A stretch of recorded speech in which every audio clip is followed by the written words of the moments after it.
Hi guys, welcome to युक्ति professional classes.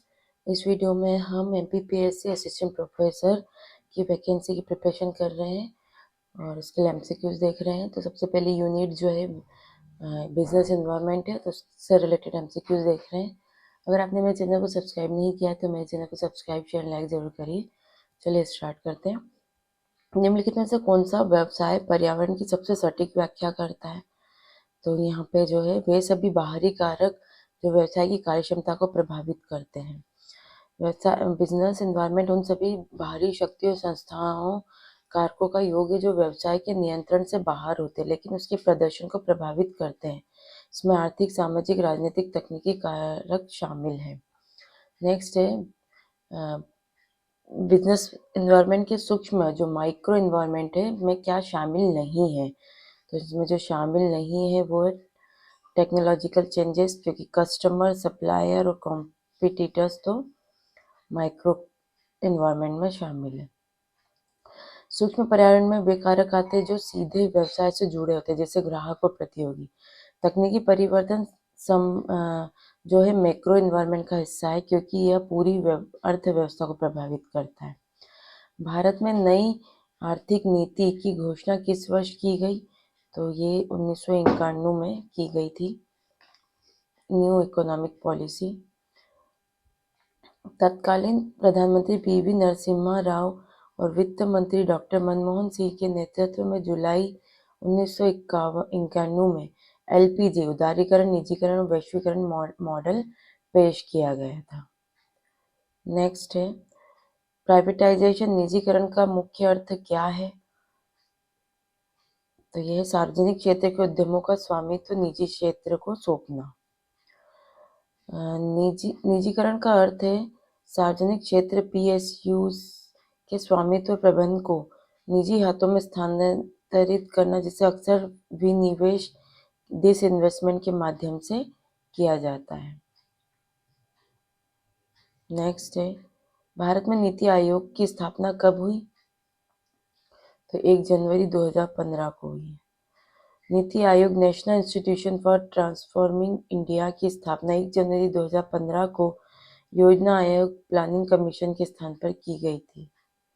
NITI Aayog का पदेन अध्यक्ष एक्स ऑफिशियो चेयरमैन कौन होता है? तो यह होता है भारत के प्रधानमंत्री। भारत के प्रधानमंत्री स्वतः ही नीति आयोग के अध्यक्ष होते हैं। एमआरटीपी अधिनियम का पूर्ण रूप, फुल फॉर्म क्या है, ये पूछा गया है। तो यह है monopoly and restrictive trade practice act. इसका उद्देश्य क्या है? आर्थिक शक्ति के केंद्रीकरण को रोकना और एकाधिकारवादी प्रवृत्तियों पर नियंत्रण पाना है। एमआरटीपी अधिनियम को किस नए अधिनियम द्वारा प्रतिस्थापित मतलब रिप्लेस किया गया है? किस नए एक्ट के द्वारा? तो इसको किया गया है कंपटीशन एक्ट 2002 के द्वारा।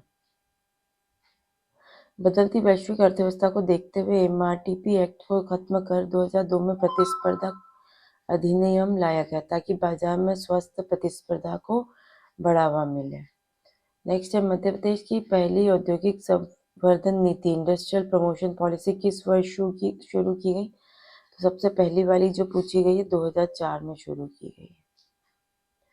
मध्य प्रदेश सरकार ने राज्य में निवेश को आकर्षित करने के लिए 2004 में पहली व्यवस्थित औद्योगिक संवर्धन नीति बनाई थी, जिसे बाद में 2014 में संशोधित किया गया।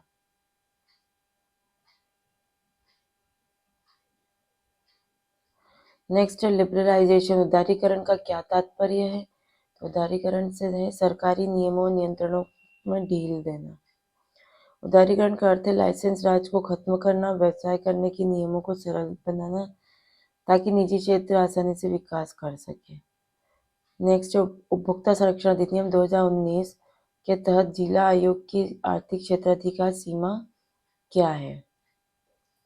तो ये है 1 करोड़ रुपए तक। नए नियमों 2021 के संशोधन के बाद के अनुसार जिला आयोग अब 1 करोड़ रुपए तक के दावों की सुनवाई कर सकता है। भारत में योजना आयोग प्लानिंग कमीशन की प्रकृति क्या थी?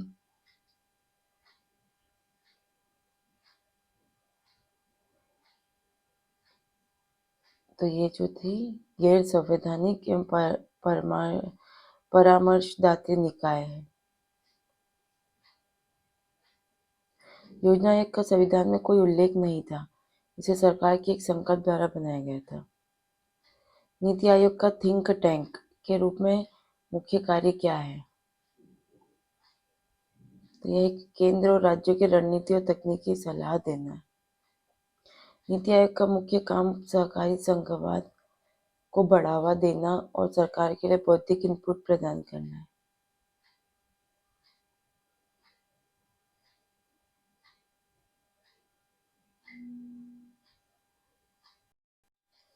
नेक्स्ट है वैश्वीकरण ग्लोबलाइजेशन के कारण भारतीय अर्थव्यवस्था में क्या परिवर्तन आया है?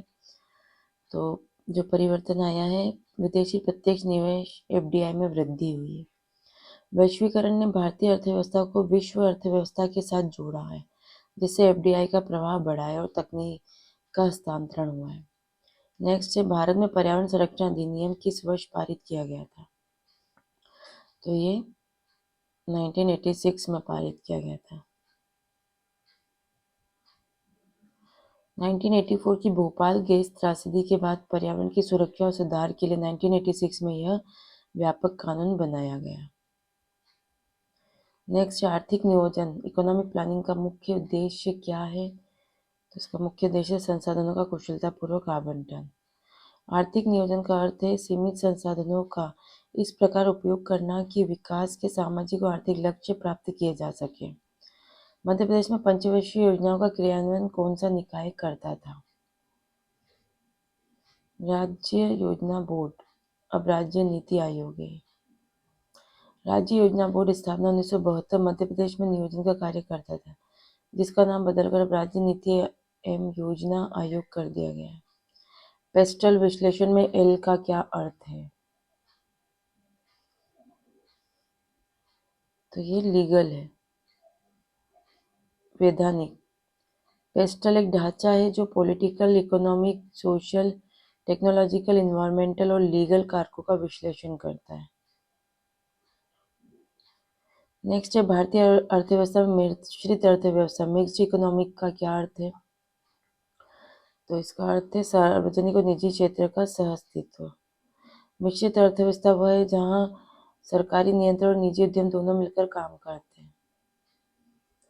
भारत में 12वीं पंचवर्षीय योजना की अवधि क्या थी? 2012 से 2017। 2012-17 भारत की अंतिम पंचवर्षीय योजना थी। इसके बाद नीति आयोग ने 15 वर्षीय विजन डॉक्यूमेंट पेश किया। प्रतिस्पर्धा आयोग, competition commission of India CCI की स्थापना कब हुई है? तो इसकी स्थापना हुई है 2003 में। प्रतिस्पर्धा अधिनियम 2002 के तहत अक्टूबर 2003 में सीसीआई की स्थापना की गई है।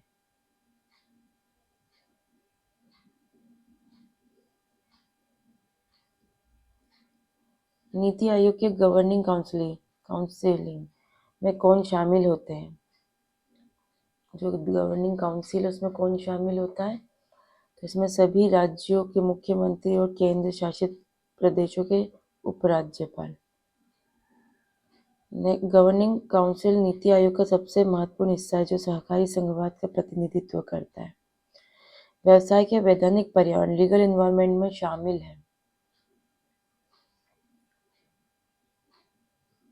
संसद और विधानसभा द्वारा पारित कानून। वैधानिक पर्यावरण में वे सभी नियम, कानून और अदालती फैसले शामिल है जिनका पालन करना व्यवसाय के लिए अनिवार्य है। नेक्स्ट है मेक इन इंडिया अभियान का प्राथमिक लक्ष्य क्या है? भारत को एक वैश्विक विनिर्माण हब बनाना है।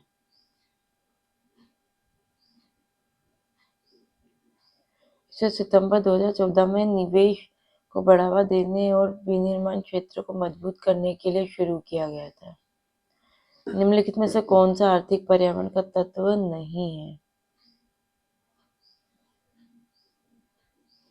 Family structure.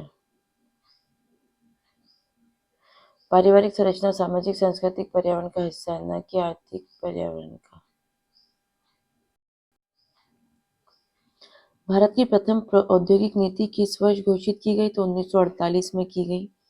6 अप्रैल 1948 को तत्कालीन उद्योग मंत्री श्यामा प्रसाद मुखर्जी ने पहली नीति पेश की जिसने भारत में मिश्रित अर्थव्यवस्था की नींव रखी।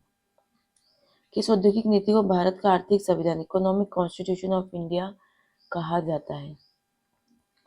1956 की नीति।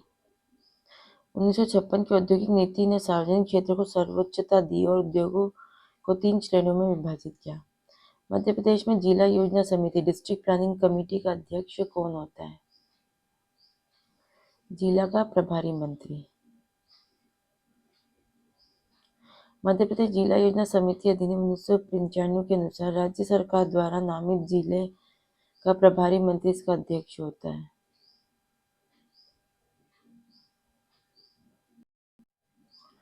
नेक्स्ट है फेमा 1999 ने किस अधिनियम का स्थान लिया है? तो ये फेरा एक्ट का स्थान लिया है।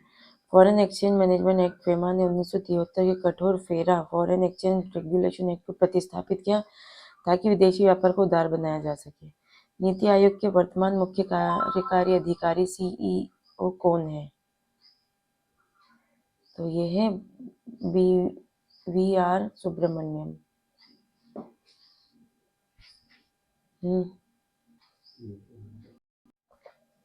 मध्य प्रदेश की औद्योगिक संवर्धन नीति 2014 का मुख्य उद्देश्य क्या है?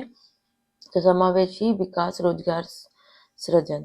इस नीति का लक्ष्य निवेश अनुकूल माहौल बनाकर युवाओं के लिए रोजगार पैदा करना है और बुनियादी ढांचे का विकास करना है। नेक्स्ट है एलपीजी मॉडल में जी का क्या अर्थ है? तो जी का अर्थ है ग्लोबलाइजेशन। ग्लोबलाइजेशन का अर्थ है घरेलू अर्थव्यवस्था का वैश्विक बाजार के साथ एकीकरण। एकाधिकार जांच आयोग मोनोपोलीज इंक्वायरी कमीशन की स्थापना किसकी अध्यक्षता में की गई? तो ये की गई है केसी दासगुप्ता।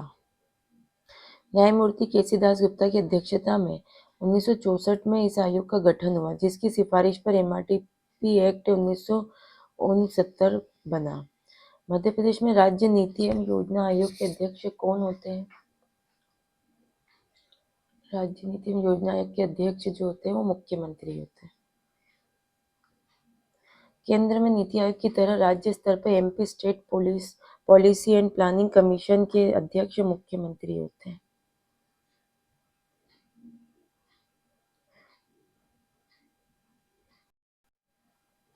उपभोक्ता संरक्षण अधिनियम 2019 में ई कॉमर्स को शामिल किया गया है। हाँ, शामिल किया गया है ई कॉमर्स को। नए अधिनियम में ऑनलाइन खरीदारी को भी शामिल किया गया ताकि उपभोक्ताओं को डिजिटल धोखाधड़ी से बचाया जा सके। 1991 की औद्योगिक नीति में कितने उद्योगों के लिए अनिवार्य लाइसेंस कंपलसरी लाइसेंस रखी गई थी? तो ऐसे 18 उद्योग थे जिसके लिए कंपलसरी लाइसेंस रखा गया था। 1991 में यह संख्या 18 थी जो वर्तमान में घटकर केवल 5 अल्कोहल, तंबाकू, खतरनाक रसायन, इलेक्ट्रॉनिक, एरोस्पेस और औद्योगिक विस्फोटक रह गई है। नीति आयोग की संरचना में विशिष्ट आमंत्रित स्पेशल इन्वाइटीज में कौन नामित करता है? तो ये प्रधानमंत्री करते हैं। स्पेशल इन्वाइटीज जो जिसको नॉमिनेट किया जा रहा है वो प्राइम मिनिस्टर कर रहे हैं। विभिन्न क्षेत्रों के विशेषज्ञों को प्रधानमंत्री द्वारा नामित किया जाता है। मध्य प्रदेश का ग्लोबल इन्वेस्टर समिट GIS सामान्यतः कहाँ आयोजित होता है? तो ये सामान्यतः इंदौर में होता है। इंदौर को मध्य प्रदेश की व्यावसायिक राजधानी कहा जाता है जहाँ अधिकांश निवेश सम्मेलन आयोजित होते हैं। प्रतिस्पर्धा अधिनियम 2002 के तहत दंड का प्रावधान किसके उल्लंघन पर होता है? बाजार में प्रभुत्व का दुरुपयोग, एब्यूज ऑफ डोमिनेंस ना, डोमिनेंस का एब्यूज किया जा रहा है तब जाके यहाँ पे दंड का प्रावधान। यदि कोई कंपनी अपनी मजबूत स्थिति का फायदा उठाकर प्रतिस्पर्धा को खत्म करने की कोशिश करती है तो CCI उस पर जुर्माना लगा सकता है। भारत में आर्थिक नियोजन किस सूची का विषय? इकोनॉमिक प्लानिंग जो है वो किस सूची का है? वो समवर्ती सूची कॉन्करेंट लिस्ट का विषय है। समवर्ती सूची का विषय होने के कारण केंद्र और राज्य दोनों इस पर कानून या योजना बना सकते हैं। नीति आयोग के सतत विकास लक्ष्य इंडिया इंडेक्स में कौन सा राज्य अक्सर शीर्ष पर रहता है? तो ये केरल रहता है। स्वास्थ्य और शिक्षा जैसे मानकों पर बेहतर प्रदर्शन के कारण केरल एसडीजी इंडिया इंडेक्स में अग्रणी रहता है। बिजनेस कंडीशन का संबंध मुख्य रूप से किससे था? एकाधिकार और व्यापारिक प्रतिबंध।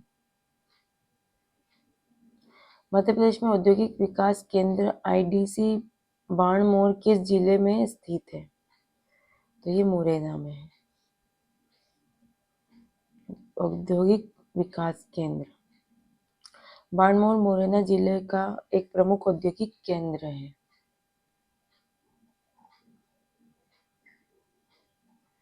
नेक्स्ट है, उदारीकरण के अंतर्गत विनिवेश डिसइन्वेस्टमेंट का क्या अर्थ है?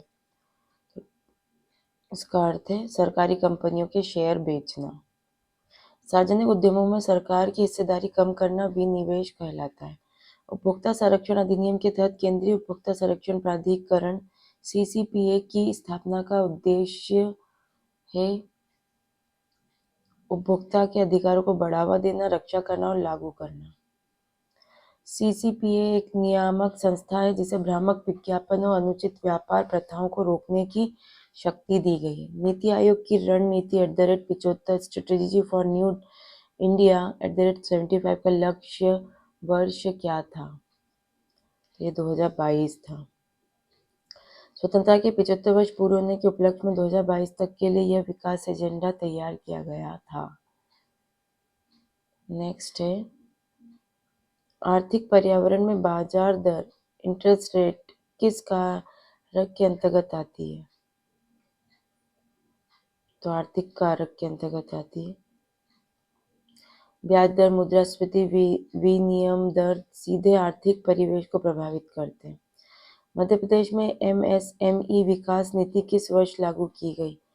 तो ये 2021 में लागू की है। सूक्ष्म, लघु और मध्यम उद्योगों को बढ़ावा देने के लिए एमपी एमएसएमई पॉलिसी 2021 नवीनतम और महत्वपूर्ण है। एकाधिकार मोनोपोली बाजार की वह स्थिति है जहां केवल एक विक्रेता होता है। एकाधिकार में एक ही फर्म का बाजार पर पूर्ण नियंत्रण होता है। सहकारी संघवाद का अर्थ है कोऑपरेटिव, जो फेडरलिज्म है उसका अर्थ है केंद्र और राज्यों के बीच सहयोग और भागीदारी। नीति आयोग जो है सिद्धांत पर आधारित है जहाँ केंद्र और राज्य मिलकर देश के विकास के लिए योजनाएं बनाते हैं। चलिए आज के लिए इतना ही, मिलते हैं नेक्स्ट वीडियो में।